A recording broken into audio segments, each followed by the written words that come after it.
Olá, seja bem-vindo a mais um vídeo da Liga Acadêmica de Saúde Coletiva da Universidade Veiga de Almeida, LASC-UVA. Eu me chamo Milena Preisler e hoje vou falar sobre doenças respiratórias crônicas, que pertence a um dos grupos das doenças crônicas não transmissíveis. Vem com a gente!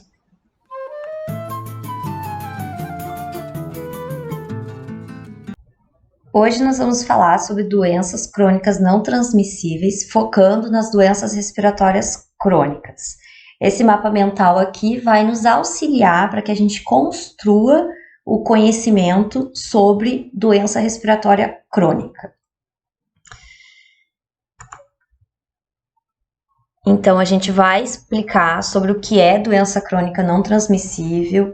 Vamos focar nas doenças respiratórias crônicas, abordando sobre os fatores de risco para desenvolver doença respiratória crônica, os sinais e sintomas mais comuns, o diagnóstico da doença respiratória crônica e as intervenções de enfermagem. O que é, então, doença crônica não transmissível? São um conjunto de condições crônicas relacionadas com múltiplas causas, caracterizada por um início gradual, de prognóstico usualmente incerto, com duração longa ou indefinida. Devido aos processos de transição demográfica, epidemiológica e nutricional, junto com a urbanização e o crescimento econômico e social, contribuíram para o maior risco de desenvolvimento de doenças crônicas na população. E essas doenças são globalmente as principais causas de mortalidade. Então, isso está relacionado com a questão do sedentarismo, hábitos não saudáveis de vida, entre outros.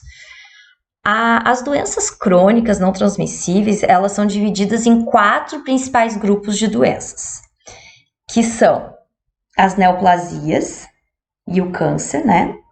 A diabetes mellitus, que nós temos um vídeo aqui do Anderson falando sobre diabetes mellitus. Se você ainda não viu, busque aqui, que você vai ter uma aula maravilhosa sobre diabetes mellitus. Temos também, dentro desses principais grupos, né, das doenças crônicas não transmissíveis, as doenças cardiovasculares, né, do aparelho circulatório.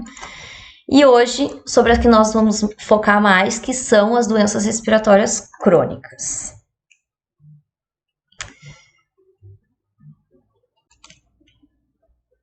Então, as doenças respiratórias crônicas são doenças tanto das vias aéreas superiores como das vias aéreas inferiores. E a maioria dessas doenças são preveníveis e inclui a doença pulmonar obstrutiva crônica, que é a DPOC, a rinite alérgica e a asma. A doença pulmonar obstrutiva crônica é a limitação do fluxo de ar provocada por uma resposta inflamatória a toxinas inalatórias, frequentemente fumaça de cigarro. Pode ocorrer a DPOC por deficiência de alfa-1 antitripsina, que é uma causa importante de enfisema em indivíduos não tabagistas e aumenta acentuadamente a suscetibilidade à doença em fumantes. Há também uma variedade de exposições ocupacionais que constituem causas menos comuns em indivíduos não tabagistas. Nós vamos falar um pouco mais sobre isso quando a gente for abordar sobre os fatores de risco para desenvolver a doença crônica respiratória. A doença pulmonar obstrutiva crônica envolve o enfisema pulmonar e a bronquite obstrutiva.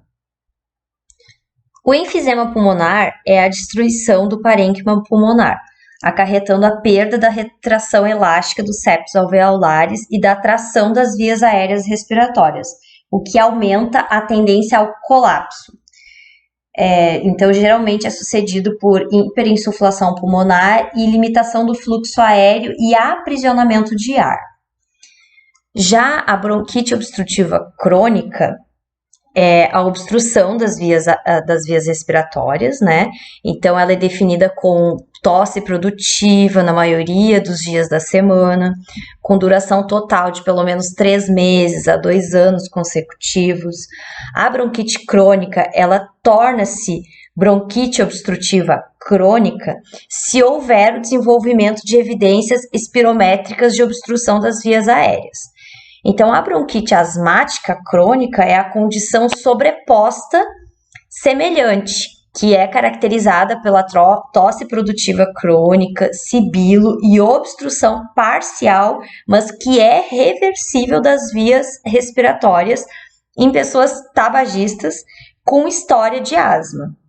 Em alguns casos, a distinção entre bronquite obstrutiva crônica e bronquite asmática não é clara e pode ser chamada de uma sobreposição da DPOC e asma. Então, agora a gente vai falar sobre a asma, né, que acomete aí cerca de 150 milhões de indivíduos em todo o mundo, sendo que o Brasil ocupa a 8ª posição mundial em prevalência de asma, variando aí de 10 a 20%, dependendo da região e da faixa etária considerada. As principais características dessa doença pulmonar são dificuldade de respirar, aquele chiado no peito, aquele aperto no peito, uma respiração curta e rápida. Os sintomas eles pioram à noite e nas primeiras horas da manhã, ou em resposta à prática de exercícios físicos e à exposição a alergenos, à poluição ambiental e às mudanças climáticas. Existem vários fatores ambientais e genéticos que podem gerar ou agravar a asma. Entre os aspectos ambientais, a gente tem a exposição à poeira, aos ácaros e fungos, as variações climáticas e as infecções virais, especialmente o vírus sincicial respiratório e o rinovírus, que são os principais agentes causadores de pneumonia e resfriado. Para os fatores genéticos, então, a gente tem algumas características da própria pessoa e geralmente se destaca o histórico familiar de asma e rinite também. E também a questão da obesidade, tendo em vista que pessoas com sobrepeso têm mais facilidade de desencadear processos inflamatórios, como o caso da asma.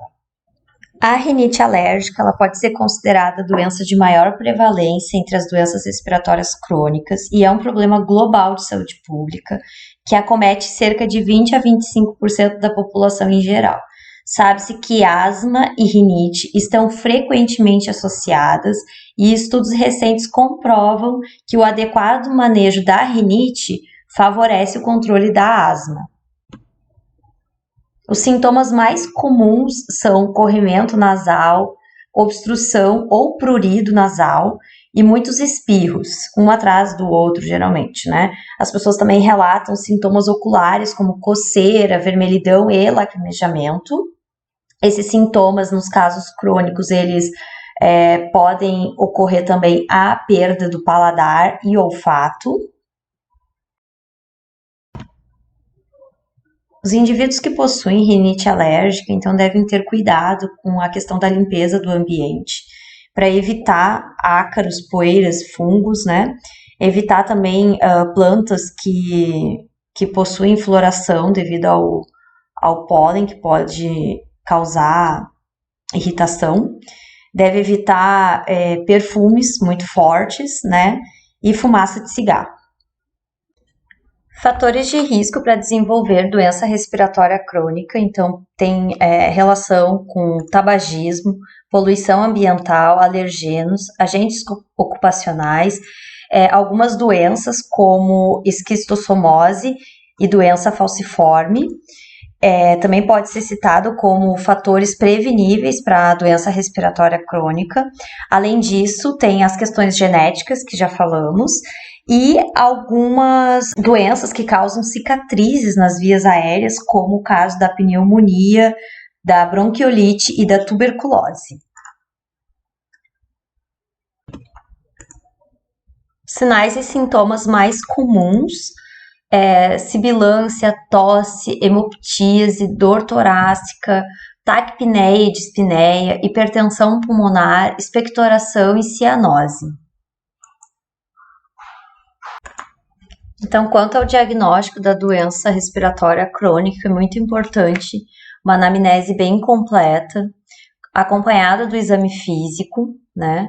Então, essa investigação clínica ela é crucial. Deve-se coletar a história familiar de doenças respiratórias, né? Se a pessoa já sofreu de algum outro episódio recorrente de falta de ar ou de chiado no peito, se ela é fumante, se ela convive com pessoas que são fumantes, né? Então, investigar a questão do fumante passivo, né? Se essa pessoa já usou broncodilatadores e se ela tem sintomas de tosse persistente. Acompanhado de toda essa investigação clínica, ainda temos o recurso da radiografia de tórax, do teste da função pulmonar, da tomografia computadorizada, da cultura dos micro-organismos, né, da secreção, exames de função pulmonar, que é a espirometria, e o cálculo de carga tabágica, caso o indivíduo seja fumante ou tenha sido fumante, né? Esse cálculo de carga tabágica, ele permite que a gente conheça o consumo diário de cigarros e o tempo. Então, a gente consegue calcular a razão anos-maço. O cálculo de carga tabágica, ele é realizado pela multiplicação do número de maços fumados por dia e pelo número de anos de tabagismo desse indivíduo. Então, a carga tabágica, ela tem uma relação e é uma informação muito importante, né? Porque sabe-se que DPOC e enfisema pulmonar começam a surgir a partir de 20 anos maço. Então, são mais comuns em pessoas com 40 anos maços ou mais, né? E essa informação ela é importante porque permite que talvez seja solicitado o rastreamento de um câncer de pulmão por tomografia computadorizada, especificamente para aquelas pessoas que entre 55 e 74 anos e carga tabágica maior que 30 anos maço, é um fator importante a se pensar em uma investigação, né, de rastreamento aí de câncer de pulmão, porque sabe-se da relação, né, do tabaco com o câncer de pulmão. E também pode ser realizado o teste de Fagerström, que mede o grau de dependência à nicotina. Então, auxilia a estimar o grau de dependência desse indivíduo à nicotina, e é utilizado esse teste como uma ferramenta na terapia para ajudar o indivíduo a parar de fumar, porque sabe-se da dependência à nicotina. E as intervenções de enfermagem para doença respiratória crônica, caso o indivíduo seja tabagista, então devemos orientar contra a cessação do tabagismo, pois o sucesso, tanto na prevenção quanto no tratamento da doença respiratória crônica, é o controle do tabagismo, né, a cessação. Orientar também quanto à hidratação e à alimentação, porque sabe-se que o descuido com a alimentação e com a ingesta de água também tem relação com diminuição da imunidade, o que propicia a infecção por vírus e bactérias respiratórias. Orientar quanto a manter os ambientes arejados, então lugares fechados também são ótimos ambientes para a proliferação de bactéria, que eventualmente podem se instalar nas pessoas e causar infecções pulmonares. Orientar quanto à importância de manter a carteira de vacinação em dia. Todos os anos o governo libera a vacina da gripe para a população, então é importante que as pessoas que fazem parte do grupo de risco tomem a vacina, e que, caso tenha dúvida quanto à atualização da carteira vacinal, que procure uma unidade de saúde mais próxima da sua casa para atualizar, caso seja necessário, a carteira de vacinação, bem como também levar as crianças para tomar a vacina, né? Então, a carteira de vacinação é importante sempre estar atualizada.